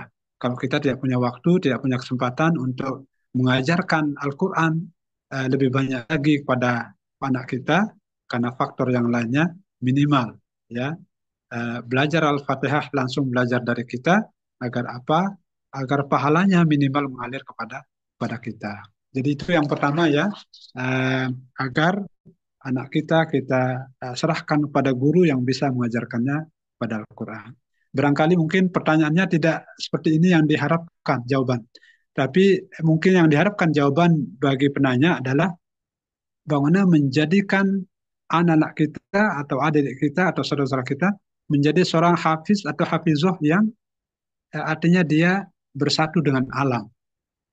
Kan itulah ya terkadang penyakit bagi seorang yang menghafal Quran, anak-anak kita yang belajar Al-Quran, ketika kita serahkan ke pondok atau lembaga tempat menghafal Quran, begitu kembali dia tidak memurojaah hafalannya, lalu kembali lupa, dia sibuk dengan HP-nya, lalu kemudian lupa Al-Quran, dia tidak dibimbing oleh orang tua juga bingung dan seterusnya, sehingga hafalan yang dipunyai oleh anak kita, oleh adik kita di pondok menjadi tidak mungkin, atau bahkan mungkin setelah dia keluar dari pondok, hafalannya menjadi hilang, lantaran dia tidak memurojaah hafalan tersebut.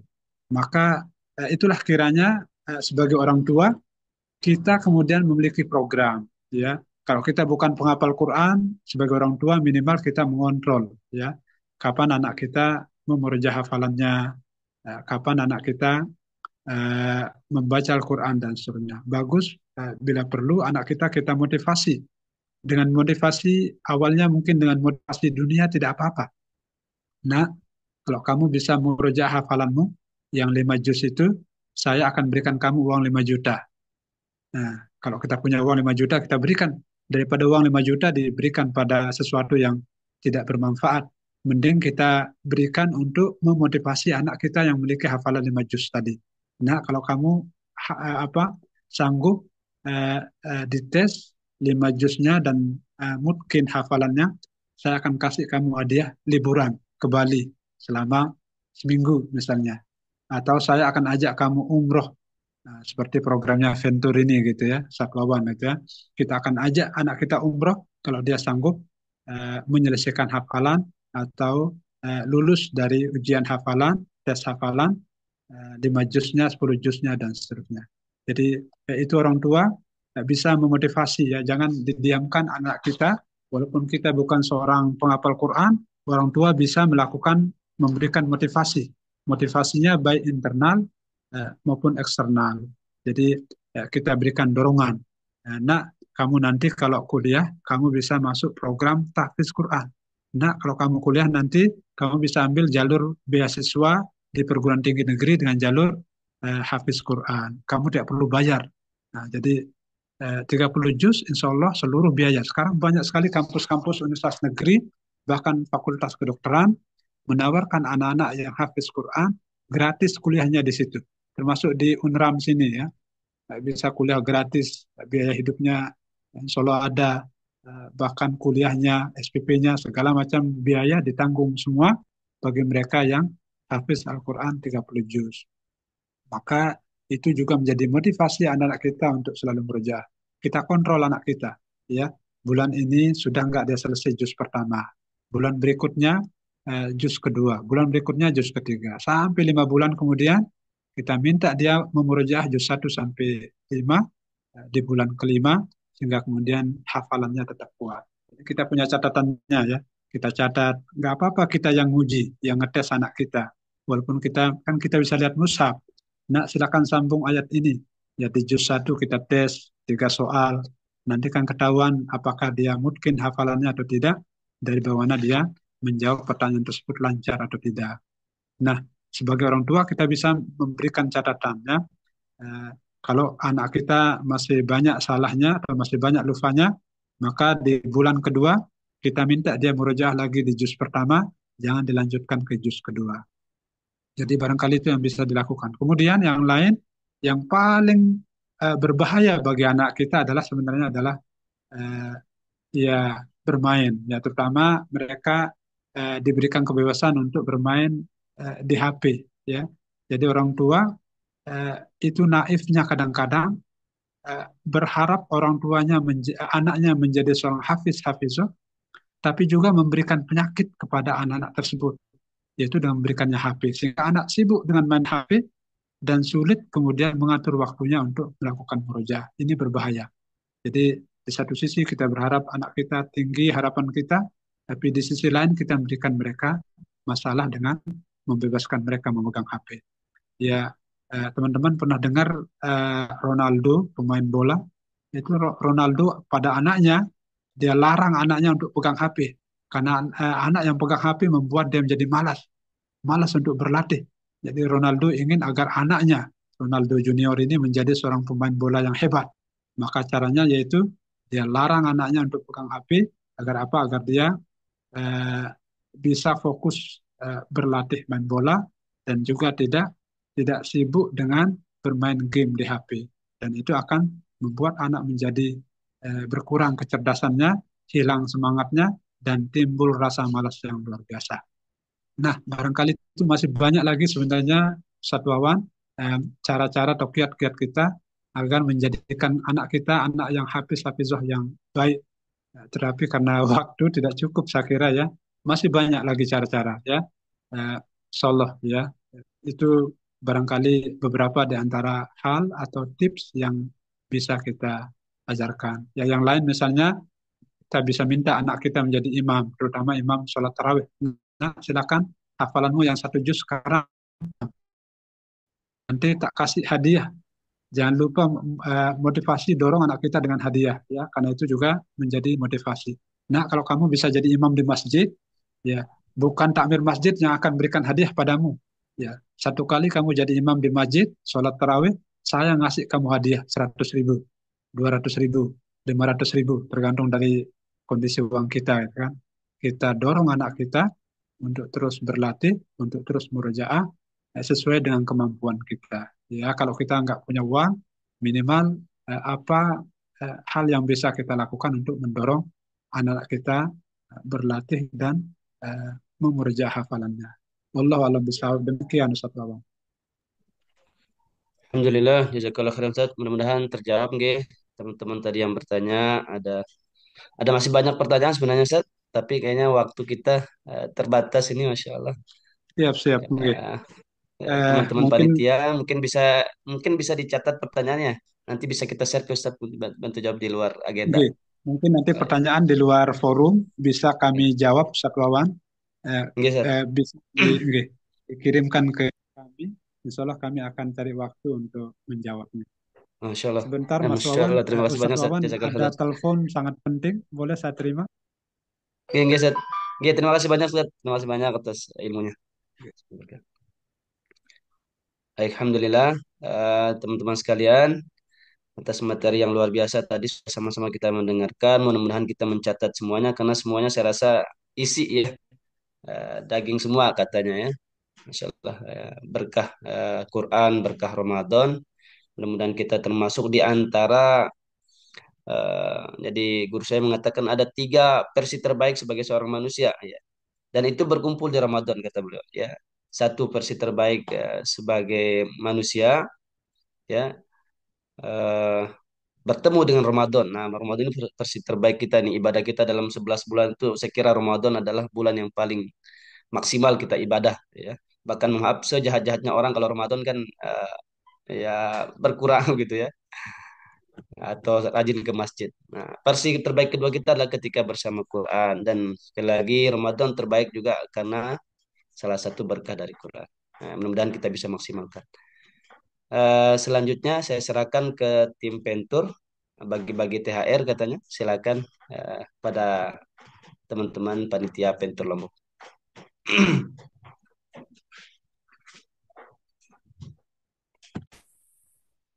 Tes, tes. Apakah suara saya terdengar teman-teman semua? Halo, terdengar nggak?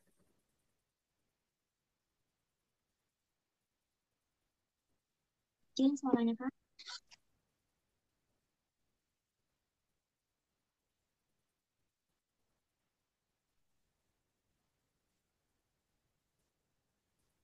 Halo, tes, tes. Halo. Halo. Udah ya? Udah. Ya. Kalau kalau mau membagi THR, alhamdulillah semua semangat ya. Baik, Masya Allah, terima kasih atas kesempatan yang sudah diberikan Kak Wawansyah selaku eh, moderator dan MC juga yang memandu dari awal ya teman-teman semua. Alhamdulillah kajian kita hari ini sangat luar biasa ya teman-teman. Teman-teman juga peserta sangat excited banget dan banyak sekali pertanyaan yang masuk. Tapi qadarullah ya, teman-teman bisa kirim pertanyaannya ke grup WhatsApp dan insya Allah nanti kami akan teruskan pertanyaannya ke Ustadz untuk dijawab. Karena pertanyaan teman-teman sangat penting juga ya untuk dijawab nanti sama Ustadz dan bisa menjadi pembelajaran untuk kita semua. Nah, jadi sesuai dengan rundown acara yang diberikan ya, bahwa untuk kali ini kita akan bagi-bagi THR. Uh, di sini bagi-bagi THR-nya itu rincian hadiahnya ada 1 juta ya teman-teman. Ada 1 juta tapi dibagi-bagi ya. Karena harus bagi-bagi kebaikan ya, bagi-bagi uang juga gitu kan, bagi-bagi THR. Jadi kali ini kita akan bagi-bagi THR untuk peserta yang beruntung, bukan untuk semua ya, tapi untuk peserta yang beruntung. um, ada 2 rincian ya teman-teman. Yang pertama untuk tabungan umroh, yang pastinya yang sudah membuka tabungan umroh di Pentur nanti akan mendapatkan THR yang nanti ya di spin ya. Jadi sistemnya kayak yang kemarin di kajian sebelumnya itu di spin ya, yang sudah membuka tabungan umroh di Pentur. Jadi buat teman-teman yang belum membuka tabungan umroh di Pentur bisa nanti setelah kajian bisa buka dulu ya, baru bisa dapat THR tabungan umroh. Caranya gimana? Nanti ya teman-teman bisa hubungi admin dari tim konsultan Pentur Lombok. Caranya udah banget ya teman-teman, dan pengeluarannya juga nggak berat-berat banget. Bisa pengeluarannya bisa dengan budget buat beli takjil juga bisa sebenarnya teman-teman. Jadi balik lagi ke niat teman-teman untuk mengusahakan untuk sama-sama dan menjemput Baitullah, menjemput panggilan Allah itu dengan yang baik dan serius. Nah, itu yang untuk yang buka tabungan. THR yang tabungan umroh buat yang sudah membuka tabungan. Yang kedua, THR bagi peserta ya, bagi peserta yang sudah hatam. Di sini teman-teman ada yang sudah hatam Al-Quran? Coba angkat tangan. Sudah, sudah. Oh, Kak Zainal Arifin, kalau boleh tahu berapa kali udah, Kak? Baru sekali, Mbak. Baru Oh, baru proses. sekali. Siapa juga di sini yang hatam?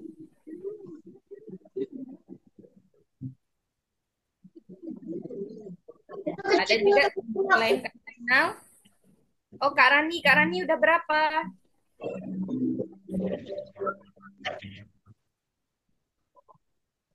Oh, Kak Rani, Masya Allah, 3 kali ya. Sekali.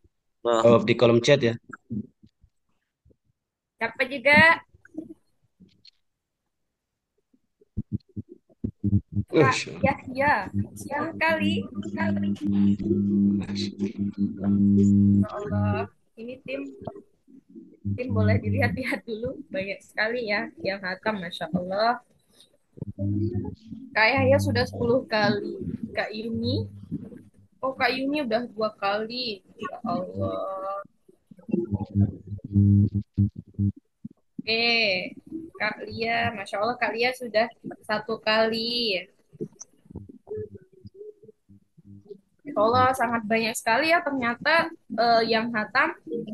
Padahal kami kira nih bisalah dihitung-hitung, tapi ternyata Masya Allah teman-teman di sini adalah ahlul Quran semua dan sangat cinta Al-Quran. Semoga nanti kita bisa bersama-sama di surga menjadi orang yang sangat mencintai Al-Quran sampai akhir nanti. Amin ya Robbal Alamin.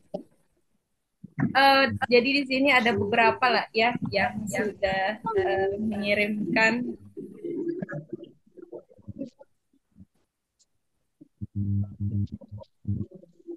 mengirimkan info bahwa sudah berapa kali hatam. Ada Kak Yuni 2 kali, Kak Zainal. Kak Zainal tadi berapa? Oh, Kak Zainal. Kak Zainal berapa tadi? 1. Oh, 1 kali ya.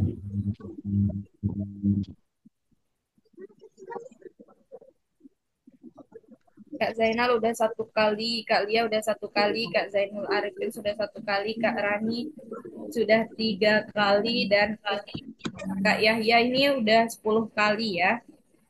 Oke, baik teman-teman. Untuk THR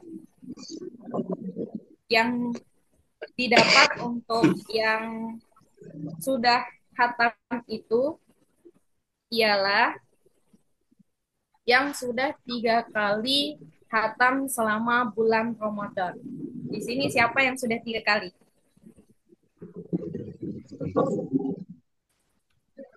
Siapa yang sudah 3 kali?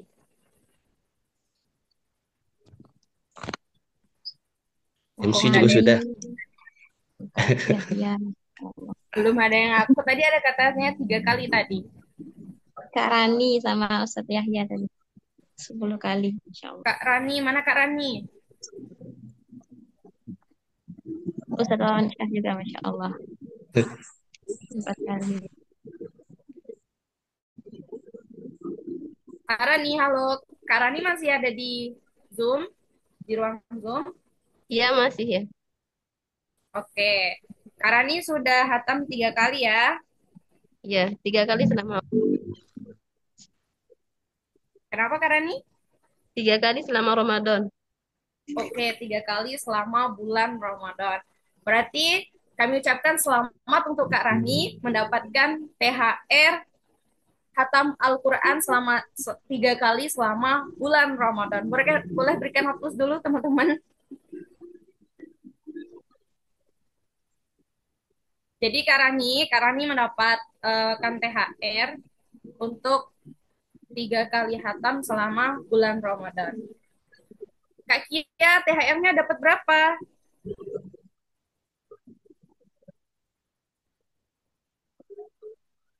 100.000, insya Allah. Masya Allah. Oke, 100.000 untuk Kak Rani. Kemudian, selanjutnya, untuk THR yang hatam selama bulan Ramadan, di sini didapat oleh Ustadz Yahya. Ustadz Yahya masih ada di ruang Zoom.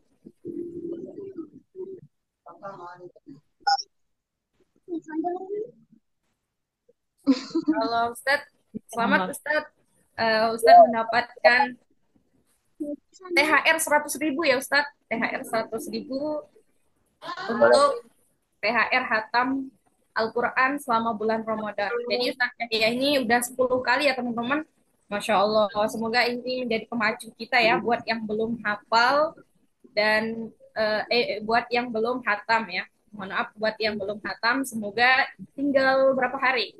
Insya Allah Senin ya katanya Lebaran. Insya Allah tapi teman-teman ya. Tinggal beberapa hari lagi, jadi digiatkan lagi untuk hatam Al-Qurannya ya teman-teman. Kemudian yang ketiga, untuk THR Hatam selama bulan Ramadan ini ada 3 peserta yang beruntung yang dapat ya. Yang pertama ada Kak Rani tadi, yang kedua Ustadz Yahya, dan yang terakhir Kak Wawansyah. Kak Wawansyah sudah 4 kali ya, sudah 4 kali untuk khatam selama bulan Ramadan. Halo Kak Wawansyah, masih di ruang Zoom? Alhamdulillah, alhamdulillah, alhamdulillah, masih Kak. Selamat lagi kami ucapkan. Di kajian sebelumnya Ustadz Wawansyah juga dapat THR apa ya? Dapat door Tabung prize, motor ya? ya, Insya dapat door Allah. prize. Borong, Alhamdulillah. borong ya loh. Rezeki bulan Ramadan ya. Jadi Ustadz Alhamdulillah. dapat 100.000 juga dari tim Pentur Lombok untuk THR Hatam Al-Quran selama bulan Ramadan. Nah, itu bagi-bagi dong Ustadz Wawan katanya. Oke. Jadi Terima kasih. yang sudah tadi ya ada Ustadz Ahya, kemudian Kak Rani dan Kak Wansyah, nanti silahkan hubungi admin ya, admin konsultan Pentur Lombok untuk konfirmasi THR-nya. Kalau ada yang tidak menghubungi admin berarti THR-nya hangus ya, nanti akan diberikan ke yang lain. Oke ya, tapi yakin saya ya kalau masalah THR pasti cepat banget konfirmasinya ya, Insya Allah. Selanjutnya di sini sisanya ya, karena untuk THR tabungan umroh ada 5 peserta yang beruntung, kemudian THR yang lainnya ada 5 juga, 3 untuk yang hatam Al-Quran, dan 2 untuk yang bisa menyimpulkan kajian pada hari ini. Ya teman-teman, tinggal 2 kesempatan THR untuk teman-teman yang bisa menyimpulkan kajian pada pagi hari ini. Boleh angkat tangan. Angkat tangan, angkat tangan.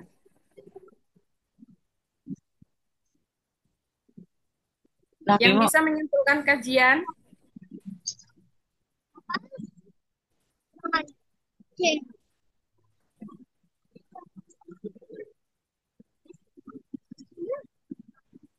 Ada yang bisa?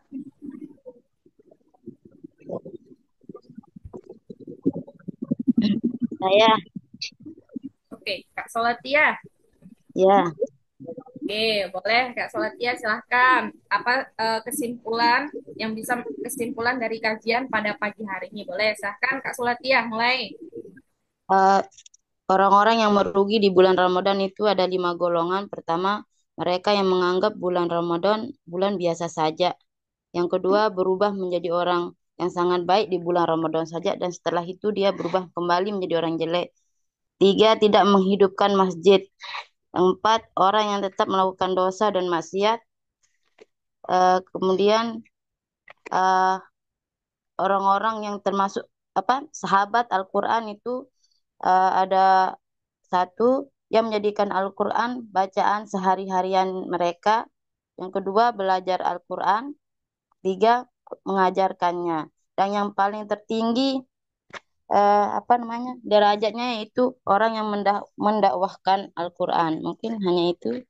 Terima kasih. Assalamualaikum warahmatullahi wabarakatuh. Waalaikumsalam warahmatullahi wabarakatuh. Selamat luar biasa Kak Solatia. Gimana nih Kak Wangsah yang sudah jadi moderator tadi? Apakah menurut Kak Wangsah sudah memenuhi kriteria? Insya Allah, Insya termasuk. Allah. Dari tim Kak Zakia gimana komentarnya? Tadi ada 5 golongan, kesimpulannya tadi gimana? Iya, betul. Masya Allah. Barakallah. Selamat Kak Solatia. Kak Solatia dapat THR senilai 100.000 dari Pentur Lombok, Nusa Tenggara Barat, dan nanti bisa konfirmasi THR-nya ke admin ya teman-teman. Nanti ada di grup kajian, ada nanti nomor admin ya. Nanti bisa untuk konfirmasi hadiah THR-nya. Tinggal 1 lagi teman-teman, kesempatan untuk yang bisa menyimpulkan kajian pada pagi hari ini. Boleh silahkan siapa? Ayo guru THR tinggal 1 teman-teman. Saya coba. Kak Zainul Arifin ya. Gimana nih Kak Zainul Arifin? Oke, silahkan. Saya nggak panjang-panjang kalau tadi udah dijelaskan yang panjangnya sama Kak siapa tadi ya? Lupa. Mungkin saya ngambil ini aja kesimpulannya.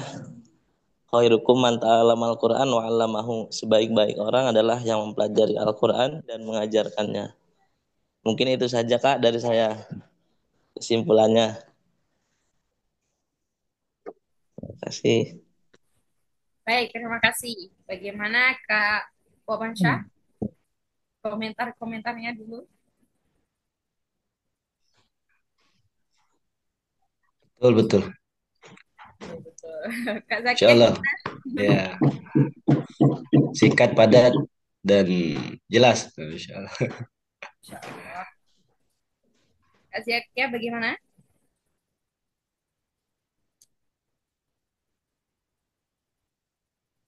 Aku saya nggak dengar apa tadi.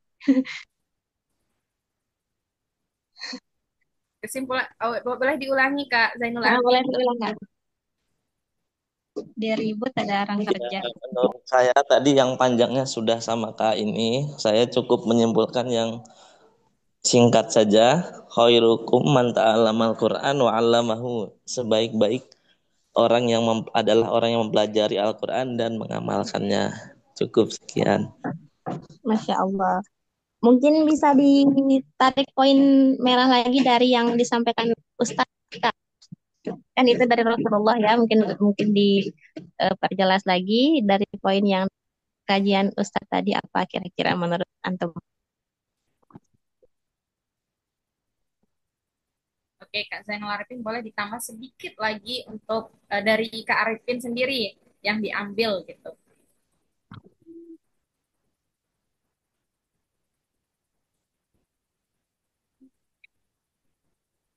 Halo, Kak Zainul Arifin. Mungkin tambahannya ya menjadikan bulan Ramadan ini momentum untuk lebih berinteraksi dengan Al-Quran, menjadikan Al-Quran sebagai pedoman dalam hidup kita, tentunya dalam sampai akhir hayat kita. Menurut saya itu saja ya. Tambah.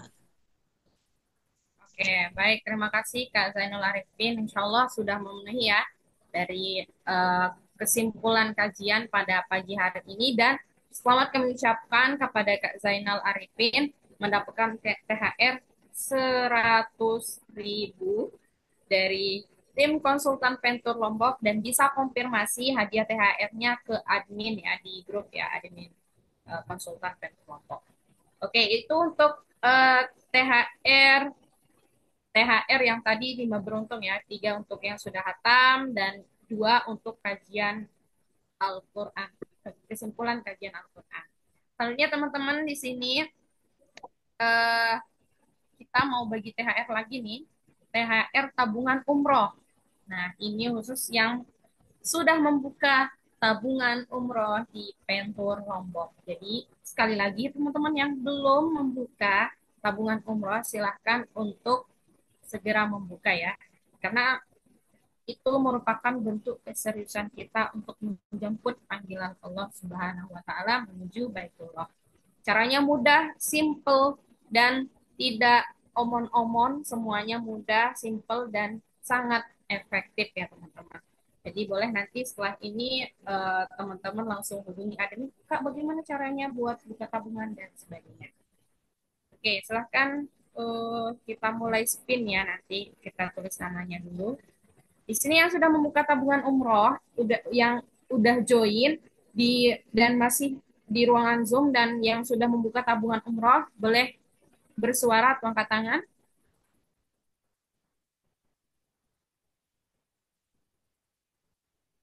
Yang sudah membuka tabungan.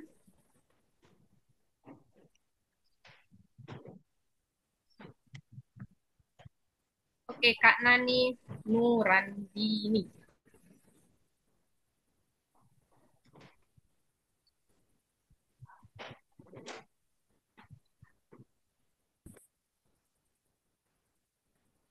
Ya, Kak Nani.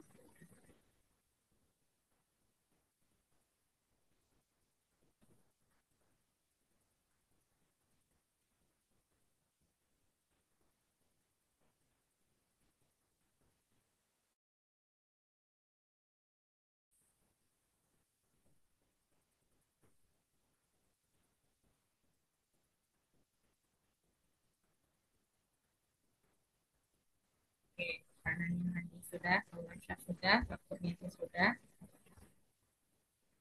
ini Mas Arif sudah.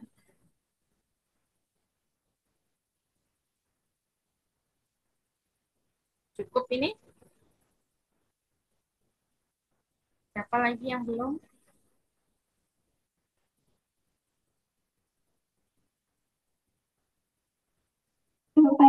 Benar. Kenapa Kak Kurniati?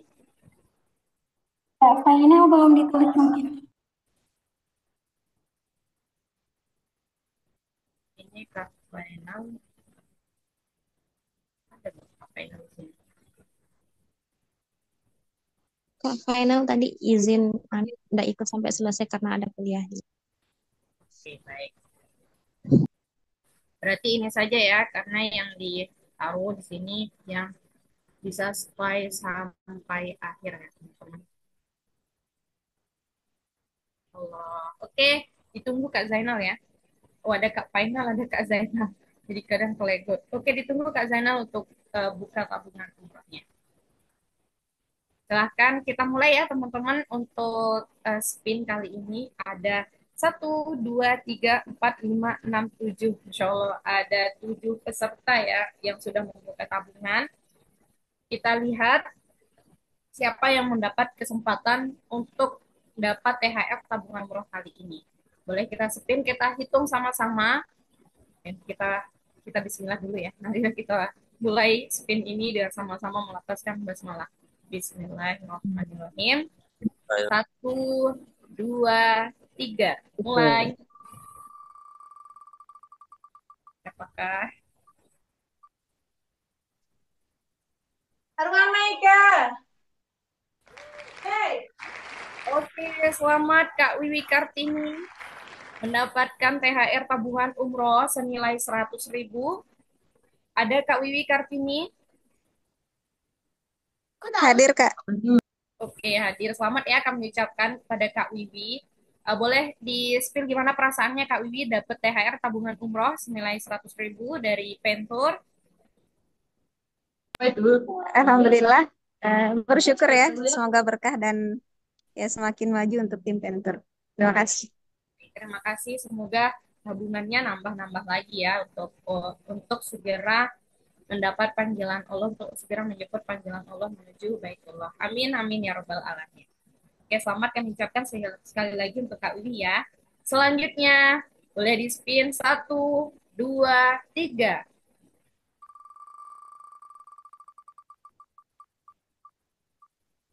Apakah biru atau merah teman-teman? Oke, selamat kami ucapkan ke Baik Surtini.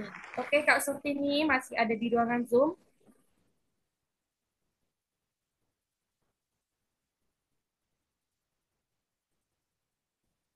Halo, Kak Surtini. Baik, sepertinya masih kendala sinyal atau bagaimana. Oh, itu Kak Surtini ada di kolom chat ya. Oke, selamat ya kami ucapkan ke Kak Surtini mendapatkan THR tabungan umroh senilai 100.000 dari konsultan Pentur Lombok. Baik, silahkan di remove. Oke, kita spin lagi ya. 1, 2, 3.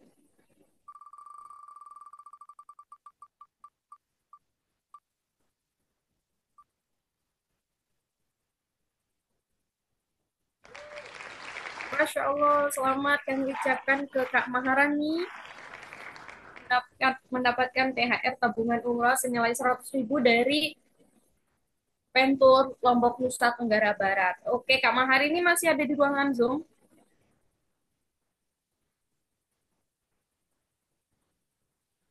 Barakallah. Oke, selamat ya kami ucapkan Kak Maharani. Semoga tabungan umrohnya nambah terus ya. Amin ya robbal alamin. Selanjutnya tinggal 4 lagi nih. Kira-kira siapakah peserta keempat yang beruntung untuk mendapatkan THR tabungan umroh? Kita spin 1, 2, 3.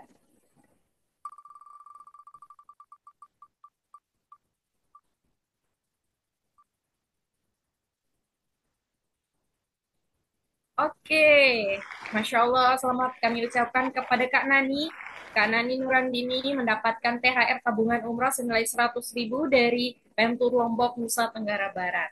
Oke, silakan Kak Nani, masih ada di ruangan Zoom kan? Soalnya dari tadi nih Kak Nani sangat aktif di Zoom. Oke, masih ya. Selamat ya kami ucapkan kepada Kak Nani. Oke, tinggal 3 lagi. Terakhir ya nih teman-teman. Terakhir ya. Kira-kira siapa nih yang mendapatkan antara Kak Kurniati, Kak Owansyah, atau Kak Yuni Asri? Silahkan di spin. Satu, dua, tiga.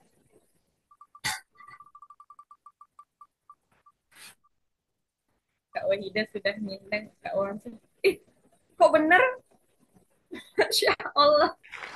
Selamat kami ucapkan ke Kak Wawansyah. Masya Allah, Ustaz Wawansyah. Bener ya kata Kak Wahida, berborong. Ini gimana perasaannya Ustaz Wawansyah? Alhamdulillah. Mungkin doa Lailatul Qadar ini.